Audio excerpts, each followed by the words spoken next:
How you doing today, Ray? I'm good, Dan.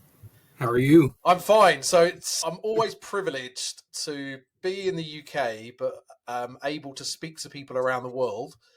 And I think this is the first time that we've done the show having a guest from Connecticut. Ah, beautiful Connecticut. Happy to be coming to you from the home of Christmas in Connecticut. We have lots of Christmas tree farms and agriculture around here, so very interesting and homey place. Yeah, I was going to say if you had 10 seconds to sell Connecticut to the audience, what would be its most obvious and discerning qualities? Lots of very kind and friendly people. I actually live about 10 minutes away from the Yale New Haven campus, so people know they're familiar with. Most people are familiar with 95 and taking that journey Sure. near Yale, but lots of hills and farms and great agriculture around and great wine trails as well. Well, you should have started with that, really. I know. And then you could have ended it. Good stuff. I know. You could have ended I know. Okay, so Ray, for those that aren't aware, it's always good to let my guests sort of introduce themselves. So if you can just please start off with saying a bit about your role, the business you work for, and then we're going to get stuck into everything diversity and inclusion.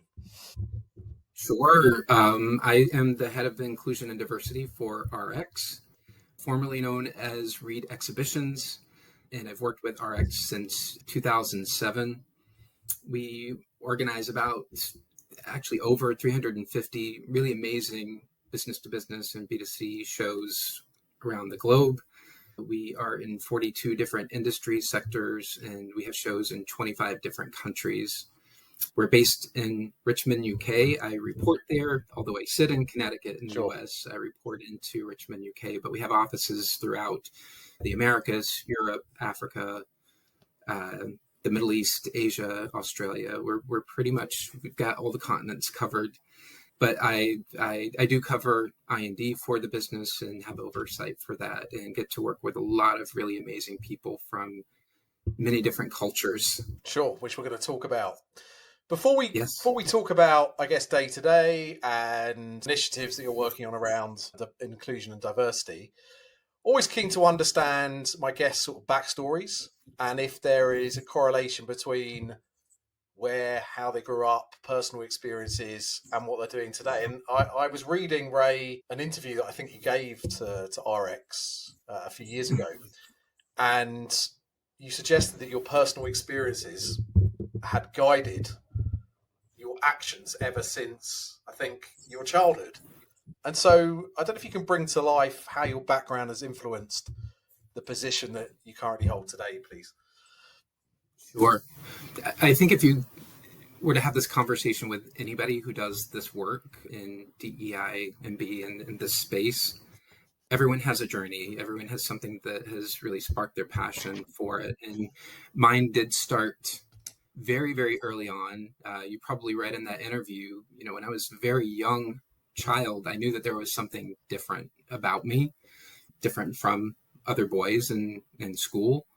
I grew up in a very, very rural and conservative part of Florida here in the United States. And it was quite dangerous, actually, to be out and be a part of the LGBTQI plus community.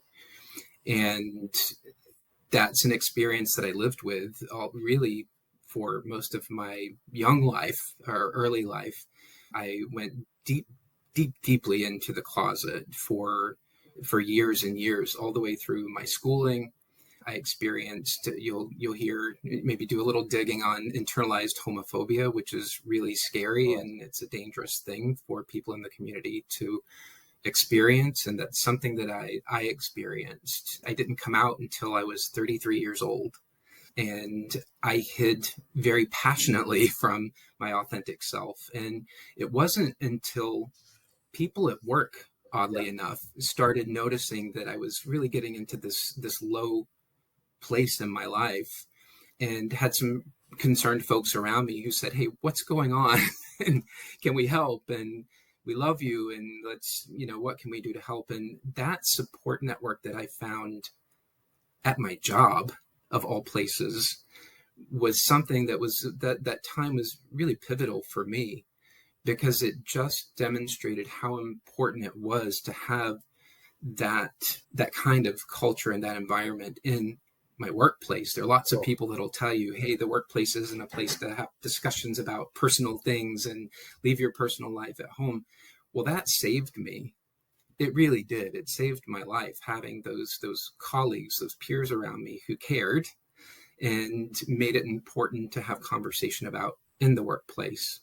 And once I came out in the workplace, I've been in human resources all of my career, and I suddenly became the go-to person for all of these really delicate conversations, that people were afraid to have. They felt safe coming to me, knowing a bit about my background and knowing that I was out. Parents were coming to me saying, hey, my kid just came out to me and I want to do things the right way, and I want to handle these conversations the right way. What was your experience? And it just sort of helped that people felt that safety with me. And once word got out, I was that go-to person that followed me along in my career as an HR executive. And I joined RX in 2007 as an HR director in the US business. And really that same pattern continued there. And what I saw happen is, if you fast forward to around 2018, there was a very, very tense political climate that really has continued through today, but a really intense shift that we were seeing here in the US. And I was experiencing things outside of the office and in the workplace where I felt like, well, I don't think people really understand how we've sort of lifted this veil of kindness that we all were demonstrating towards one another. There was this other atmosphere that was happening, and a sort of a culture that was emerging. And I thought, I've got to do something. I'm having a real struggle with this as a gay man. And there have to be others in the organization who are feeling this way. And I had conversations with my manager and with the senior leadership team in the US business, and they were all on board for my idea of starting an employee resource group. And it was a chapter of Pride. And it was incredible how we began to have conversations about things that were really important across all different diversity dimensions by establishing this Pride chapter. We had executive sponsorship. We had, I think, out of an organization of about 300 people, we had almost 200 people at our launch event who were all allies and people from the community. So it was really important. And what we saw is, as things began happening, things were transpiring here in the US, again, around the murder of George Floyd and some other political unrest and social unrest that we were experiencing. It became really important for us to provide this support network for employees, a broader set of employees in the organization. And we formed a global race and ethnicity committee, which was really a first global effort that we had around IN, and pulling folks together in a work group together to really lift up and support our employees who are feeling really anxious and upset over what was happening around, outside of the office. We provided that support system internally for those folks. And that really lit my passion for, hey, there are lots of things going on in lots of different places around the world. And we have no real oversight for inclusion and diversity for RX from a global perspective. So I actually worked with a good friend of mine and colleague, Alini Rosa, who's the head of HR for the Americas business. We sat and we put together a proposal for an I&D strategy for the global business. We sat with Hugh Jones, our CEO, and he appointed me the head of I&D for the business. It's like, okay, these ideas are great. Yeah. You want to implement them? Help me. Let's partner. Let's do this together. And he has been a champion, as well as our whole executive leadership team for really implementing our strategy and sustaining it over the last few years. Thank you. I mean, amazing and candid story. Thank you for being so open. I mean, it's interesting because people say, what happened to me as a child or a teenager or whatever part of my life has led me to this position. So I wouldn't necessarily change anything that happened. So looking forward and looking back, how do you feel about that sort of reflection? Would you, obviously you didn't want to go through what you went through, but the fact it's led Yeah. you to what you're doing now, can you then sort of square that away in your mind and say, well, I wouldn't actually change anything because it's actually, taking me to where I'm at today? Yeah, I think there are things that I would Yeah. change because I talked about internalized homophobia, which Yeah. is again, a really serious thing. I wasn't kind to Sure. people who were like me. I wasn't. And I'm just being really transparent here. I would go back and I would change that because that ugly side of that journey and that experience, I would take it back in a heartbeat. Sure. What I don't want for anyone, I think we all have to go through some bumps in the road and some pretty awful experiences to really shape our character and how we navigate through life. But there were times where it got to a really low place where, when you have children who are thinking about, not feeling worthy of even living, that's that point where it's gone too far. Sure. It is something where we've got to reel it back. And I've turned some of my efforts to, again, it has driven me to help pull people back. Sure. And to create safety for conversation. I don't wish that on anyone. Some of the things that I went through, I honestly, I don't think it's the intensity of it isn't completely necessary. Sure. But surviving it, you do come out on the other side with lots of great insights and intel to share. But that's my biggest regret. And the thing that I would change is how I treated others. Sure. Thank you. Inclusion and diversity is they're 3 words, but if we take inclusion and diversity as 2 words for a minute, they're massive words, right? They mean so much. And how do you go about defining that in the context of, if I'm an organization and I'm not as big as RX or any other company, I've got a few employees, how do you start off on that sort of I&D journey, sort of implementing an effective strategy, I guess?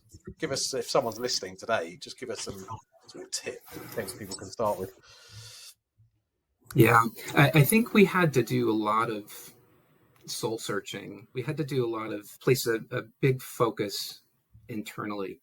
I think what we have out there, we've had for years now, is we have people who are passionate about I&D on our show teams and want to do the right things for our customers and introduce all these great programs and initiatives. And we have to get our house in order first. And I would say that's my advice to anybody who's early on in this journey is to, it can feel like you're standing in front of a mountain and you're asked to move it. And you can't. You've got to break the journey down into digestible pieces and realistic goals. And what we did is we set out on, when we put that strategy together, we looked out for 5 years and said, what's our progression? What is our mission over this time frame?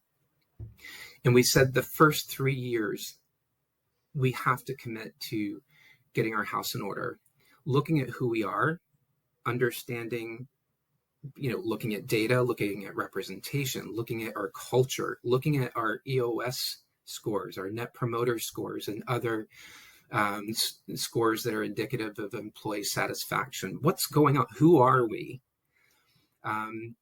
Sorting that out, and then getting our house in order. What do we need? We need to build a really strong foundation of inclusion, understanding of what it is. You hear the acronym, you hear DEI and B, and people it goes over their head or they make assumptions about it. We've really spent time educating our people across all the different cultures that are represented in our business, what those things really mean and what they mean in the context of those local cultures. So it's setting a really strong foundation, introducing very core and basic training like unconscious bias awareness. That's very basic. It's very foundational. And you have to have the conversation about that to understand who you are and then understand how that shows up in the workplace. So it's focusing on things like that, inclusive leadership training, psychological safety, looking at those things, bringing that conversation into the workplace, sorting out who we are, who we want to be, and really introducing those programs, implementing them, and then building in an infrastructure where we can sustain all of that learning. It's one thing, and it's really frustrating. I actually did a small stint in learning and development, and the most frustrating thing to me in that role was I would get in front of a team and I would spend maybe even a full day with them going through principles and practices and all of that, knowing full well that it was going to die within days after we closed the session out. So building that community of really a vast network of employee volunteers, accountable leaders, executive sponsorship. Whenever we introduce any kind of training or program, it's not my face that goes out and not my words that go out to the organization. It's our CEO, or it's an executive leader or an executive sponsor of one of our diversity committees who is talking about it and really emphasizing the importance of those programs. So those very visible faces, getting them out and promoting this foundational work, that was really, really critical. And then, we can talk about ERGs and their importance, but these volunteer networks and having them out there, they will transform a culture faster than any one person or any HR team or any I&D team. Having people out there with boots on the ground who are invested in that work, those are the people who really drive that change. So it's that internal focus. We're in the first 3 years, part of that journey. We have moved now into the external facing part where we can start really focusing on our customer experiences. But it wasn't until we did this internal work that's so critical. Thank you. You mentioned another couple of words there, psychological safety. In our sort of pre-chat, we had a conversation around that. Maybe that's something that people aren't familiar with. It wasn't something that I was familiar with. Made sense after we had a chat about it. Can you bring that to life a bit? What do you mean by psychological safety? And is that in the context of employees and how they show up and sort of present themselves in this regard? Yeah, psychological safety is about being able to bring your authentic self to your teams and the work that you're doing, not working in fear of retaliation if you make a mistake. Really feeling safe to express yourself. And if you see something that is broken, to feel safe to call it out to your manager and to make suggestions and to be heard. Your ideas that you have, are they heard or are you shut down? Do people talk over you in meetings, or are you sort of minimized or your opinions minimized? Or do you feel heard, not just by your manager, but by your team? So all of those things go into also making mistakes. What happens if I do make a mistake? Is that the end of my career? Am I going to be belittled in front of a team? All of those components go into creating a psychologically safe team. So everybody plays a part in it. We put measurements into place where we actually survey the organization and all of our teams on how psychologically safe we feel in 7 different categories of psych safety. And it gives us an idea of where we need to do some work. Where are we creating super safe teams, and where do we have pockets where we need to bring those teams together, have conversations about the team dynamic and the levels of safety there, and help them lift up those levels of safety. And the reason it's so important, Dan, is there's examples from NASA and from hospitals where they're actually life or death situations when a nurse, for example, is afraid to call a doctor out on a mistake maybe that they've found. There's been lots of research on in medical environments where patients actually died because people were afraid to call doctors out on mistakes that they saw that were critical to a patient's life. So it's not a life or death situation usually in exhibitions, but the principles are the same. Absolutely.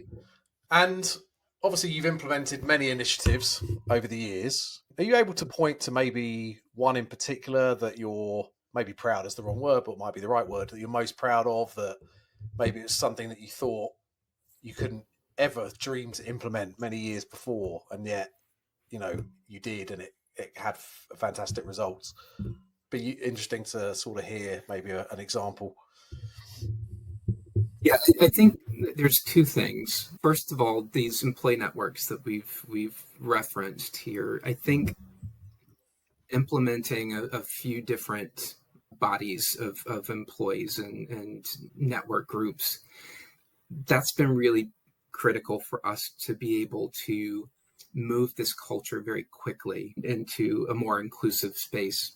So here's sort of the breakdown of those employee networks. We have our local ERGs. They're the ones in local markets. We had the one Pride ERG in the US back in 2019. We have 13 ERGs across the globe at RX now.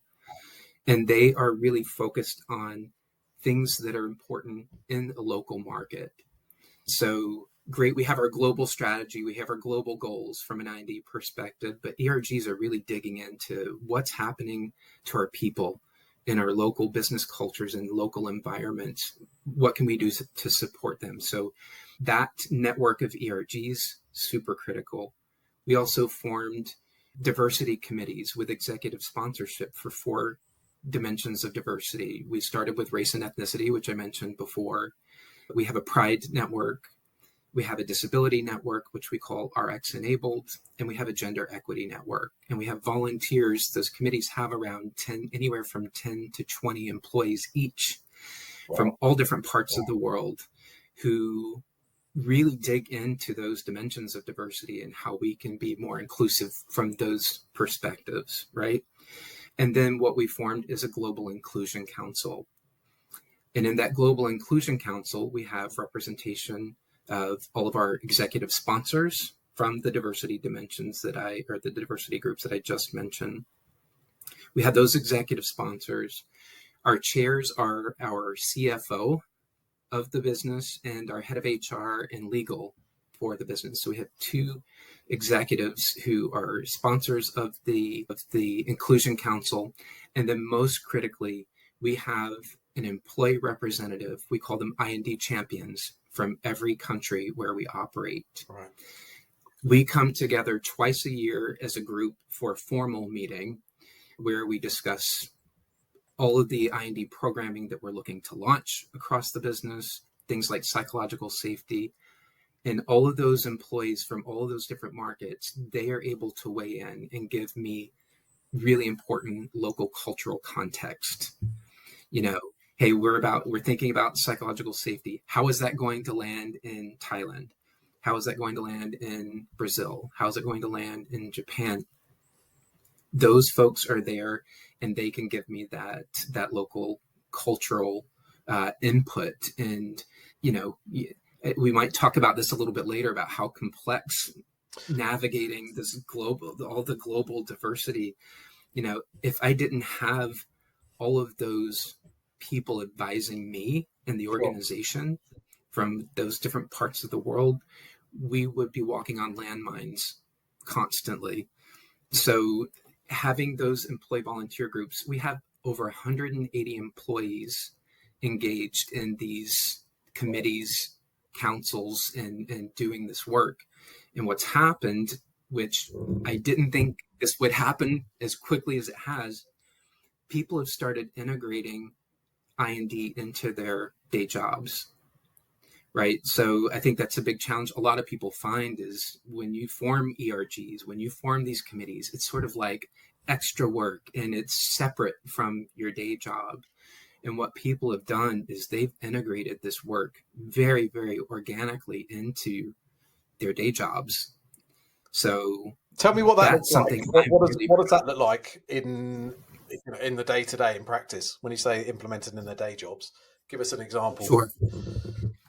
If I'm an operations leader, if I'm an operations manager for an event, I am now thinking about accessibility. I'm thinking about inclusion on site. I'm thinking about the employee journey, that person who has a mobility disability, for example. What is that journey like for them?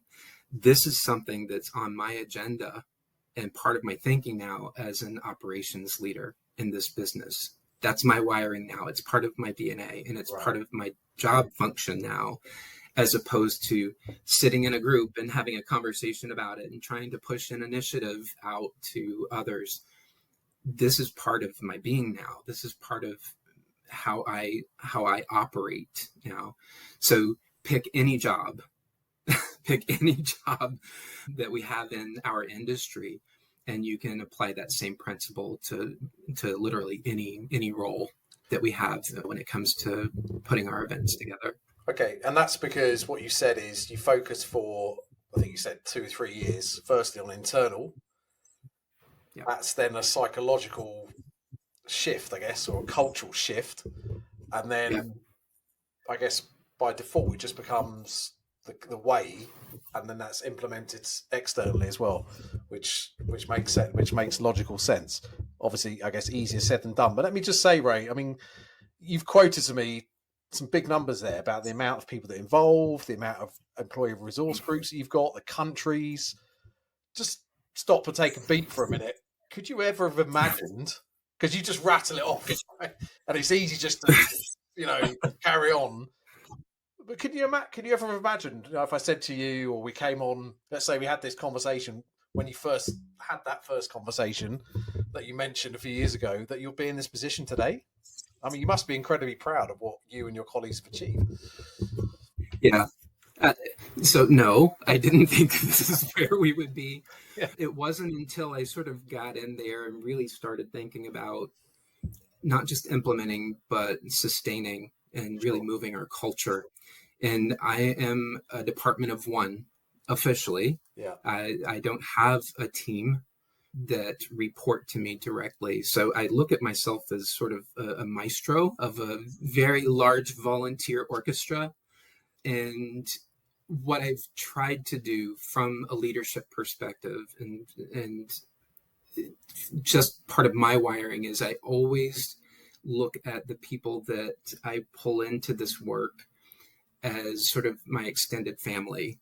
I treat them with respect, make sure that their opinions are heard, and make sure that they know that they're valued, and also give them the visibility they deserve. So all of our ERG leaders, for example, these are people who are different levels through the organization and might never have an opportunity to sit down in front of our executive leadership board and talk about what they're doing with their ERGs. And we've set up a process where they get in front of, and it's going to happen actually in a few weeks, where they all get to spend some time with our executive leadership team and talk with them about what's happening in their ERGs, things that they've done and things that they would love the support of the executive leadership team to help drive.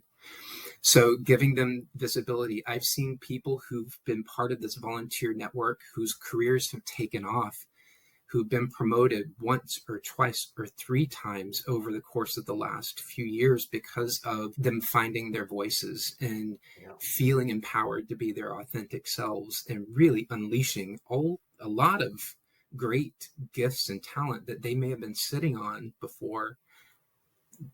They've experienced really letting all of that shine through the work that they're doing in these volunteer organizations. So it's something I take great pride in. And I couldn't ask for, we just would not have moved our culture as quickly as we have without having that network of people involved. I could see that.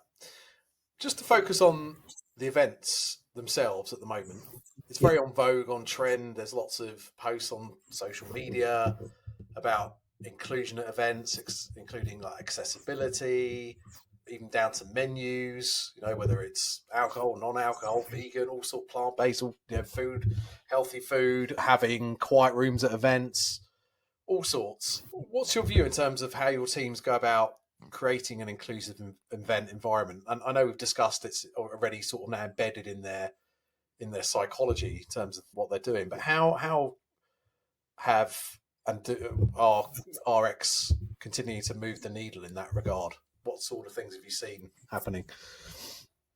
Yeah, I think our guiding principle is that we want, the care that we take for our employees internally, we want to take that same care of our customers whenever they come through our doors at our events. We want them to feel like they belong there, like we thought of them. We thought about all the detail and we've executed that so they have an experience that can't be repeated anywhere else, where they feel like they have to come back. Sure. Because there's more and more and more that they can take from the experience that we're creating for them. What we've done is, I think all of our show teams, and I think all the show teams out there across all different organizations, I think everybody works with really great intentions. And I think there are lots of times when maybe we don't have the right people around the table when we're planning some of these things. I can think of maybe some panel events or education events where, again, the intention, subject matter is really important. Intention is really good, but maybe because we missed something, it can go terribly wrong on stage. I'll give you one example of something that's happened across a few different organizations that I've seen the feedback about on LinkedIn in particular, where we've had a panel event where we have really not prepared our panelists as well as we could for that experience coming on the stage. Not necessarily the content, but the environment. Sure. So if you have a panelist who is autistic, for example, and you bring them onto a stage with glaring bright light, with maybe a high noise level, maybe your stage is on a show floor or in a show space where there's lots of activity and lots of distractions, not providing water, something as basic as just having water accessible on the stage, where it can create a really, really intense and anxious moment for that person. Those are the kinds of things that we need to be thinking about to help ensure that everyone, whether they're a panelist or an attendee or an exhibitor, that they are really prepared for what they're walking into when they come to our events. And what we've done, I've spent with a work group, we've spent months now working on a guide to inclusive events. Okay. And it is literally a digital guide that all of our show teams will be able to access, that gives them really great information about things they should consider in terms of creating inclusive experiences at their events. And we go into lots of detail about, things like properly preparing your panel, but a full gamut of really important bits and pieces that are meant to inspire our show teams to create, we call them magical experiences here as part of our culture. And that's what we want it to be special. We want people to feel like they were a thought.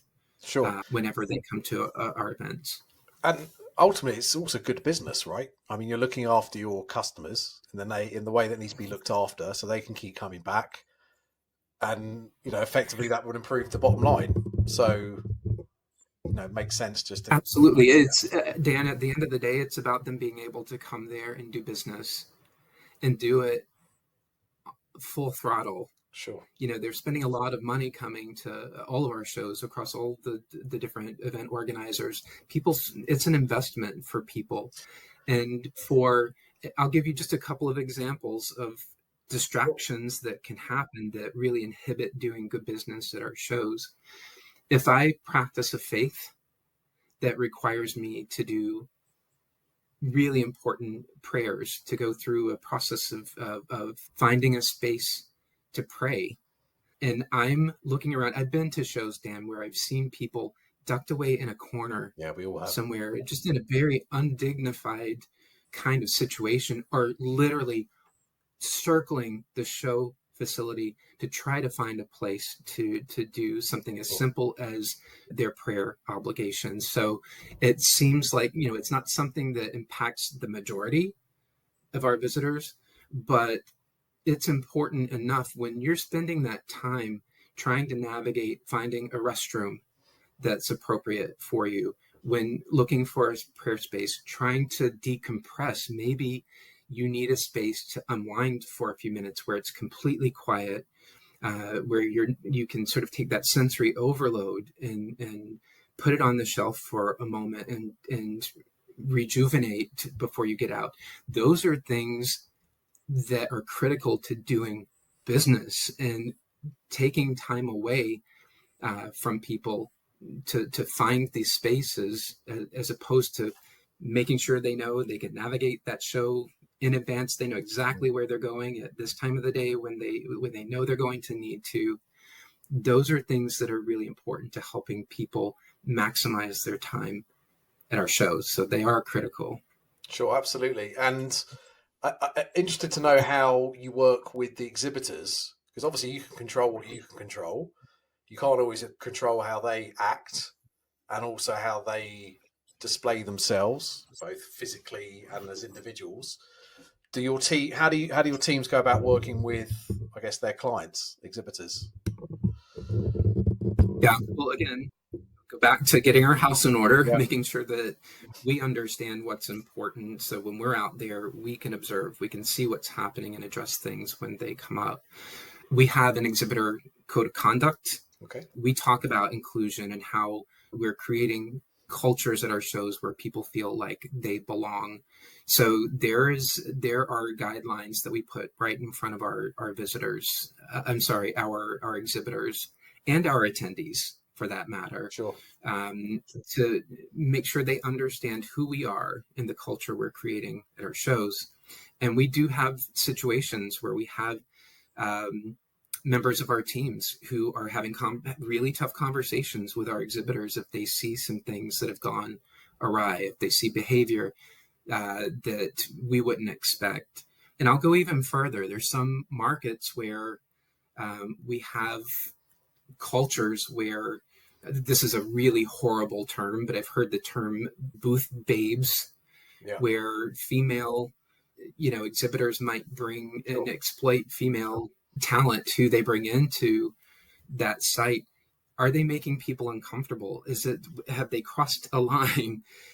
Those are things that we've done in different cultures where we've had to make a really strong statement and put some really firm guidelines in place about what's acceptable and what's not.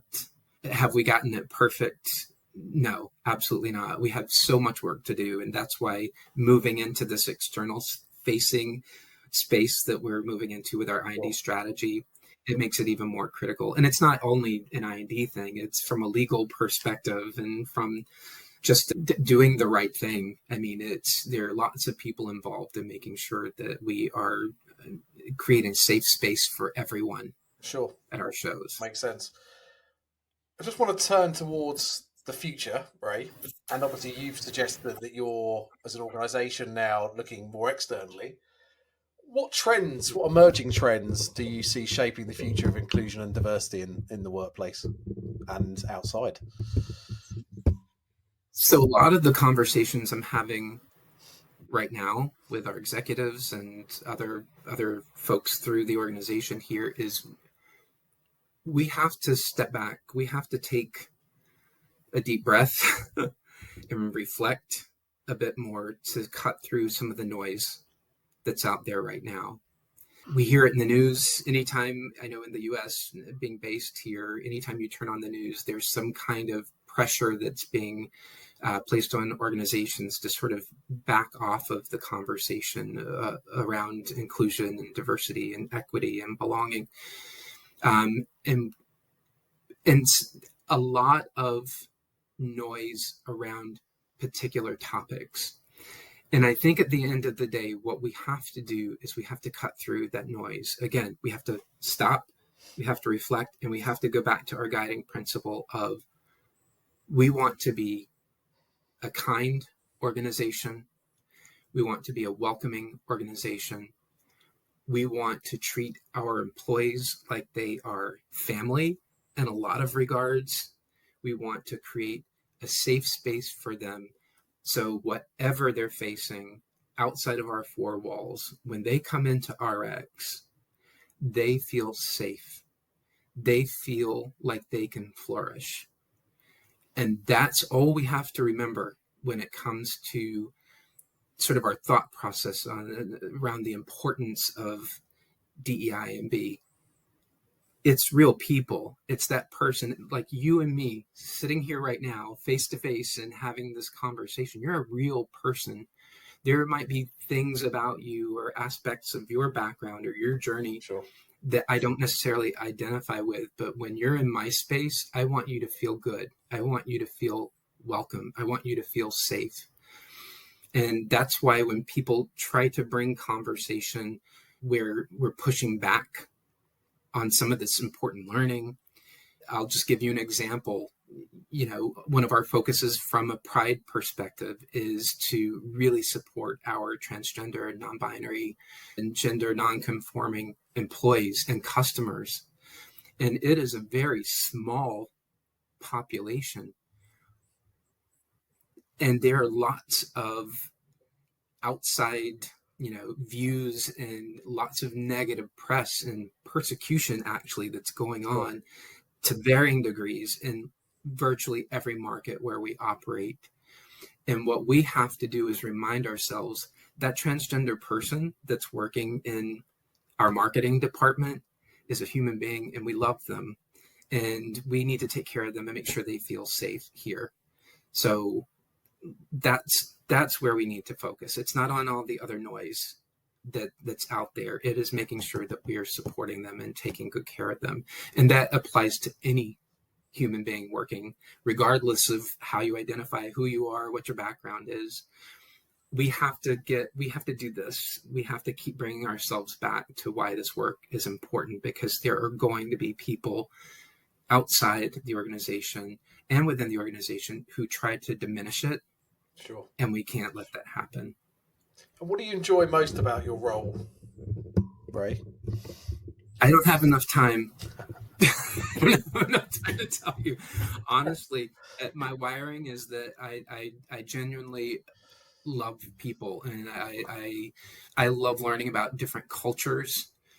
Having people in really conservative cultures, for example, who have felt safe enough to come to me and be very honest about their journey or something that's happened to them that's really shaped their passion for this work. That's a gift that I can't place value on. It really is. So those connections, the whole reason I got into human resources way back at the beginning of my career journey, all of those things, it's like multiply it. And multiply it. I'm getting back much more than I'm giving to this organization. Sure. So that's my thing. Loving our people and creating safety for them. All about it. Amen to that. Ray, thank you so much. It's been fascinating. I'm sure we could have ggone on for hours, and yes, I'm sure we'll get you back on another time. We wish you the best of luck in the future, but also, I'm in a very privileged position where I have these sort of conversations. And as I said a few minutes ago, it's easy, I guess, for you sometimes to rattle off what you're doing and the amount of people involved. But, always good to stop and think about what we've achieved. So congratulations and everything you've been doing over the last few years. Thank you so much, Dan. And I really appreciate the platform, and it's been a pleasure talking to you.